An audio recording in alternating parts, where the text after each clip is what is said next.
பார்த்து கொஞ்சம் பேச வந்தால் எத்தனை கோபம். அங்கே பார்த்தது போதும். பழகிய பின் பிரிவதென்றால் எத்தனை பாவம். என் பெண்மைக்கு லாபம்.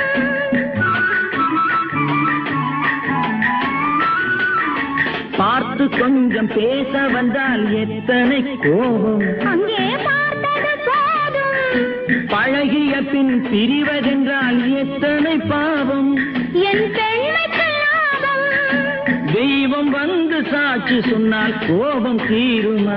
தெய்வம் பொய்யும் கூறுமா. கைகளிலே உயிர் இழந்தால் பாசம் தோன்றுமா. உயிரும் வேகம் போடுமா. கண்ணில் கண்டதெல்லாம் காட்சியா, உன் கண்ணே உண்மை சொல்லும் சாட்சியா. இளம் பெண் தேகமே வெறும் சந்தேகமா, கோபம் வானவில்லின் வர்ண ஜாலமா.